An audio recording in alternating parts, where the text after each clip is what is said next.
வணக்கம். வின்னர் செய்திகள் வாசிப்பது செல்வராஜ். அருள்மிகு ஸ்ரீ தட்சிணகாசி காலபைரவர் 1200 வருடம் பழமை வாய்ந்த திருக்கோயில். அதிமான்கோட்டை, தருமபுரி மாவட்டம். வெள்ளிக்கிழமை 18/7/2025 ஆடி மாதம் 2ஆம் நாள், தேய்பிறை அஷ்டமி. காலை 5:30 மணிக்கு விஸ்வரூப தரிசனம். காலை 6 மணி அளவில் கணபதி ஹோமம், 64 பைரவர் ஹோமம், ஏகாந்த ருத்ர ஹோமம். காலை 8 மணிக்கு கோபூஜை, அஸ்தவ பூஜை. காலை 8:30 மணிக்கு பைரவர் உற்சவமூர்த்தி திருக்கோயிலை வலம் வருதல். பைரவர் காலை 9 மணிக்கு 18 வகையான அபிஷேகங்கள். சுவாமிக்கு ராஜ அலங்காரம், சிறப்பு தரிசனம். இரவு 10:30 மணிக்கு 1008 கிலோ மிளகாய், 108 கிலோ மிளகு, சத்ரு சம்கார யாகம் மற்றும் 64 யாக மகா குருதி பூஜை. இரவு 2:30 மணிக்கு பைரவர் சுவாமி பல்லக்கில் திருக்கோயிலை வலம் வருதல். அதிகாலை 3 மணி அளவில் 108 லிட்டர் பால் அபிஷேகம், கலச அபிஷேகம், 8 வகையான பழங்கள் அபிஷேகங்கள். சுவாமிக்கு சத்ரு சம்கார அலங்காரம் செய்யப்படும். சதுர்வேத பாராயணம், சிறப்பு தரிசனம் மற்றும் வந்திருந்த திரளான பக்தர்களுக்கு அன்னதானம் மற்றும் சுவாமியின் பிரசாதம் வழங்கப்பட்டது. அது சமயம் திரளான பக்த கோடிகள் சுவாமி தரிசனம் செய்தனர். சுவாமி ஸ்ரீ தட்சிணகாசி காலபைரவர் விழா நிர்வாகம் மற்றும் திருக்கோயில் பக்தர்கள் விழா ஏற்பாடுகளை காலபைரவர் கோயில் இந்து சமய அறநிலையத்துறை மற்றும் கோயில் குருக்கள் மற்றும் உழவார பணிக்குழு சிறப்புடன் செய்திருந்தனர். வின்னர் செய்திகள்.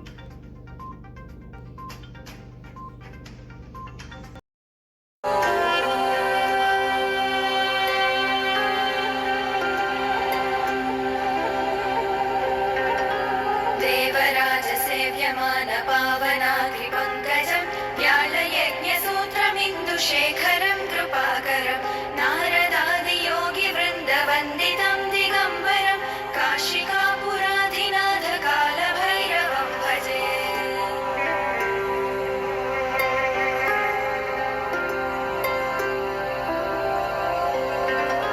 भानुकोटिभास्वरं भवाब्दितारकं परं नीलकण्ठमीप्सितार्थदायकं त्रिलोचनं कालकालमम्बुजाक्षमक्षशूलमक्षरं काशिकापुराधिनाथकालभैरवं भजे।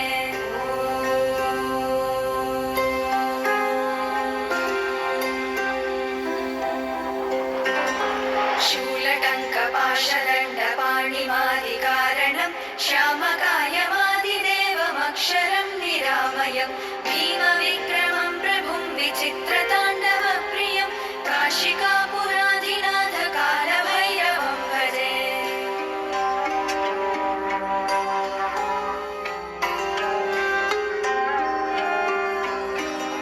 भुक्तिमुक्तिदायकं प्रशस्तचारुविग्रहं भक्तवत्सलं स्थितं समस्तलोकविग्रहं विनिक्वणन्मनोज्ञहेमकिङ्किणीलसत्कटिं काशिकापुराधिनाथकालभैरवं भजे।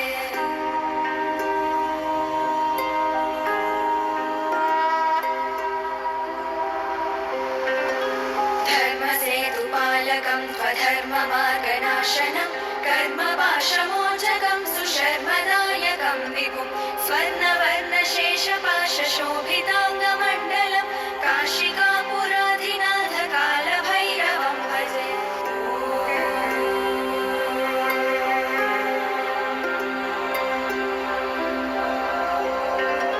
रत्नपादुकाप्रभाभिरामपादयुग्मकं नित्यमद्वितीयमिष्टदैवतं निरञ्जनं मृत्युदर्पणाशनं करालदं श्रमो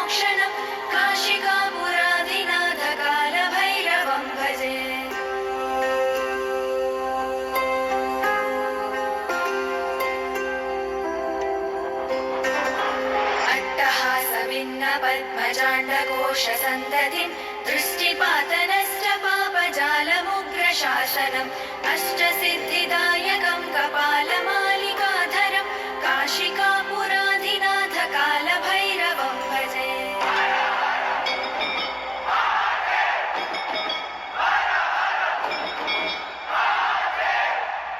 भूतसङ्घनायकं विशालगीतिनायकं काशीवासलोकपुण्यपापशोधकं विभुं नीतिमार्गकोविदं पुरातनं जगत्पतिं काशिकापुराधिनाथकालभैरवं भजे। कालभैरवाष्टकं पठन्ति ये मनोहरं ज्ञानमुक्तिसाधनं विचित्रपुण्यवर्धनं शोकमोहदैन्यलोभकोपतापनाशनं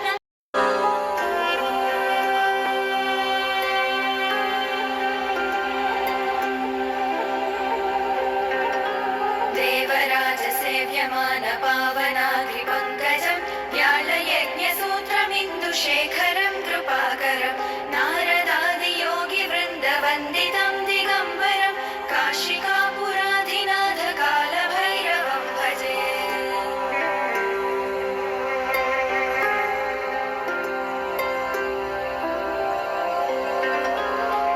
भानुकोटिभास्वरं भवाब्दितारकं परं नीलकण्ठमीप्सितार्थदायकं त्रिलोचनं कालकालमम्बुजाक्षमक्षशूलमक्षरं काशिकापुराधिनाथकालभैरवं भजे।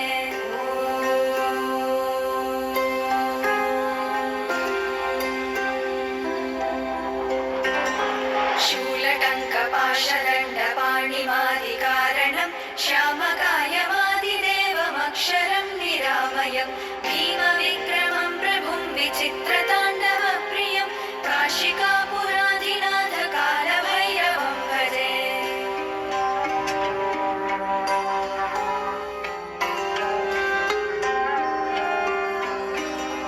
भुक्तिमुक्तिदायकं प्रशस्तचारुविग्रहं भक्तवत्सलं स्थितं समस्तलोकविग्रहं विनिक्वणन्मनोज्ञहेमकिङ्किणीलसत्कटिं काशिकापुराधिनाथकालभैरवं भजे।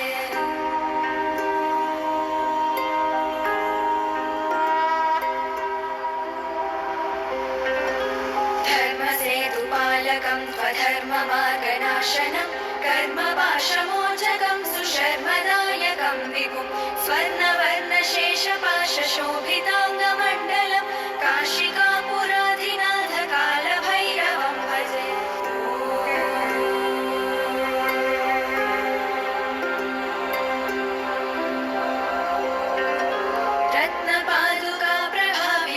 रत्नपादुकाप्रभाभिरामपादयुग्मकं नित्यमद्वितीयमिष्टदैवतं निरञ्जनं मृत्युदर्पनाशनं करालदंशमोक्षणं काशिकापुराधिनाथकालभैरवं भजे।